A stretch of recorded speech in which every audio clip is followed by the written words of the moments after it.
প্রথম ব্যাপার হচ্ছে যে ব্যাপারে বলেছেন যে প্রপাগান্ডা বা আমাদের দিক থেকে কোনো কিছু হয়েছে কিনা স্পেসিফিক জিনিসটি বলে।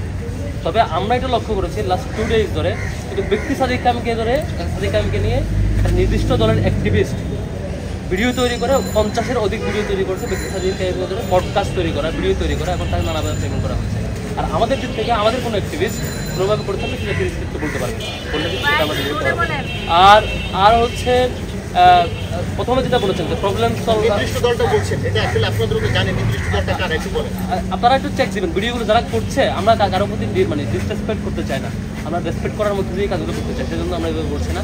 আর দ্বিতীয় হলো এই যেই রিকমেন্ডেশনগুলো সাদিক ভাই বলেছেন, আপনার কনসার্ন হচ্ছে এগুলো তো আমরা এখনও পারি। ছাত্র শিবিরের জায়গা থেকে এখন আমরা লিগ্যাল অথরিটি বা ম্যান্ডেট প্রাপ্ত নির্বাচিত প্রতিনিধি না হওয়া সত্ত্বেও বা বিশ্ববিদ্যালয় প্রশাসনের অংশ না হওয়া সত্ত্বেও আমরা আমাদের থেকে হায়েস্ট চেষ্টাটা করেছি। আপনার ভেরি রিসেন্ট দেখে দেন অনেকগুলো প্রজেক্ট পরিচালনা, ইভেন শুধুমাত্র এই মাসের আমাদের অনেকগুলো প্রজেক্ট ছিল। ডাকসু নির্বাচন হওয়ার কারণে আমরা প্রজেক্টগুলো বাইরে নিয়ে আসি না, তখন বলবেন যে নির্বাচনের কারণে করছি। যেমন ধরেন ঢাকা বিশ্ববিদ্যালয়ের বাসগুলোর জন্য বাস ট্র্যাকার অ্যাপ নাই, আমাদের বাস ট্র্যাকার অ্যাপ কিন্তু ফুললি রেডি। শিক্ষার্থীরা যদি এখন চায় আমরা এখন মানে লঞ্চ করতে পারবো, আমরা করছি না কেন? এখন করলে সব দল বলবে যে এটা নির্বাচনের জন্য করছে, আমরা নির্বাচনের জন্য করি না। আমরা এর আগেও নানান কাজ, ফার্স্ট এড বক্স দেওয়া, ফান্ডি ফিল্টার দেওয়া, তারপর হেলথ ক্যাম্পেইন করা, এগুলো কিন্তু ডাকসু হবে কি হবে না এইসব বিচার আমরা করি নাই। আমরা স্বাভাবিক কার্যক্রম হিসেবে পরিচালনা করেছি। আমরা 63 দফায় বলেছিলাম, সেজন্য অনেকগুলো দফা দিচ্ছি। একটা বড় দাবি ছিল যে শিক্ষার্থীরা যারা সিট পায় না তাদেরকে অবশ্যই আবাসন ভাতা দিয়ে আপনি তা ক্লাস শুরু করবেন, আমাদের ক্লাস শুরু করতে পারবেন না। সেটা আমরা প্রেশার দিয়েছি, আমরা অথরিটি না বলে বেশি প্রেশার দিতে পারি না। আমরা নির্বাচিত হলে সেটা নিশ্চয়ই প্রথম মাসে প্রথম কাজ থাকবে সবার আবাসন ভাতা নিশ্চিতভাবে এটা দিতে পারে আর কি। যেমন আরেকটা বিষয় যে আমাদের স্যানিটাইজেশনের ইস্যু আসছে, আমরা ফিমেল আমাদের ছাত্রীবন্ধুদের জন্য প্রত্যেকটার জন্য ওই যে প্যাড নেওয়ার জন্য আমাদের ব্যান্ডিং মেশিন আমরা ব্যবস্থা করেছি। ব্যান্ডিং মেশিন এখন রেডি, সবগুলো রেডি, তৈরি করা রেডি। এখন আমরা দিচ্ছি না কেন? এখন দিলে বলবেন আমরা ডাকসুর জন্য দিচ্ছি, এই জন্য আমরা সব কিছু রেডি। এখন যদি বিশ্ববিদ্যালয় প্রশাসন বলে যে এখন দেন, আমরা এখন কল করলে 5 মিনিটের মধ্যে চলে আসবে। সবগুলো ব্যান্ডিং মেশিন তৈরি করা রেডি, একেবারে প্রস্তুত।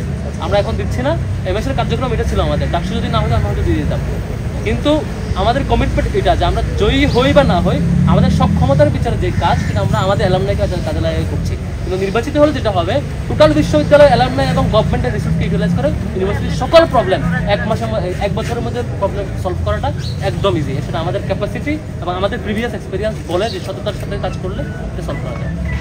Thank you. আসলে শঙ্কিত ডাকসু নিয়ে আমরা আসলে শঙ্কিত। প্রশাসন খুবই একপাক্ষিক আচরণ করছে। একপাক্ষিক আচরণ এই অর্থে আমরা দেখেছি বিশ্ববিদ্যালয়ের একজন প্রার্থী বিভিন্ন জায়গায় তার খাওয়া দাওয়ার আয়োজন, নানান আয়োজন পরিচালনা করার পর যখন শেষ হয়েছে তখন আমরা সার্কুলার দেখতে পেয়েছি এখন থেকে খাওয়া দাওয়া করানো যাবে না। সার্কুলার আপনারা দেখেছেন, আপনারা হলে খোঁজ নিলেই পাবেন যে নানানভাবে খাওয়া দাওয়া 200-300 জন নিয়ে বিরিয়ানির আয়োজন কারা করছে। করা শেষ যেদিন শেষ হলের শিডিউল, সেদিন থেকে সার্কুলার আসছে এখন থেকে খাওয়া দাওয়া করানো যাবে না। তারপরে কালার প্রিন্ট নাকি দেওয়া যাবে না। কালার প্রিন্টের পোস্টার ওই যে নির্বাচন আচরণবিধিতে লেখা আছে, কারো কালার প্রিন্টের পোস্টার প্রচারণা করতে দেওয়া যাবে না। আপনি এখন ঘুরেন একটা নির্দিষ্ট প্রার্থী দেখবেন যে তিনি কমল মেডিয়েট বা বিভিন্ন নামে বিভিন্ন ক্যাম্পেইন করেছে, সেগুলোর পোস্টার এখনও সারা ক্যাম্পাস ঘুরছে। সেগুলো বিশ্ববিদ্যালয়ের কনসার্ন দিলেও নাকি এগুলো এখনও সরাবে না। তারপর আরও অনেকগুলো নীতিমালা লঙ্ঘন করলে কিছু হয় না। আমরা আবার এটাও দেখি যে নির্বাচন কমিশন সহ হল প্রবোস্ট সহ বিভিন্ন শিক্ষক কিন্তু একটি দলের প্রোগ্রামে গিয়ে দলের প্রতিনিধিত্ব করছেন, এবং সেটা আবার তিনি দল করতেই পারেন, কিন্তু সেটা আচরণে এইভাবে করে মানে সিরিয়াসলি বহিঃপ্রকাশ ঘটানো, সেটা আমরা আতঙ্কিত। বিশ্ববিদ্যালয়ের শিক্ষকেরা যদি এরকম হয়, 90-এও এরকম হাওয়া দেখেছিলাম। 90-এর হাওয়ার পরবর্তীতে ডাকসু পরবর্তী শুধুমাত্র শিক্ষকদের কারণে, পরবর্তীতে ডাকসু তো বন্ধ হয়েছে শিক্ষকদের এই বাজে আচরণের কারণে, বিশ্ববিদ্যালয়ে গণরুম গ্যাসের সূচনা হয়েছে। শিক্ষার্থীরা নিজের মেরুদণ্ড অন্যের কাছে দিয়ে দিলে এটা খুবই দুঃখজনক আর কি। আমরা এখন সিরিয়াসলি শঙ্কিত। তবে বিশ্ববিদ্যালয়ের শিক্ষার্থীরা যে পরিমাণ স্বতঃস্ফূর্ততার সাথে ডাকসুতে অংশগ্রহণ করছে, আমার মনে হয় কেউ যদি এখানে বাধা হয়ে দাঁড়ায়, অন্য অ্যাপ্রোচে যায়, সেটা শিক্ষার্থীরা প্রতিহত করবে। Thank you. আর কথা দিচ্ছি না।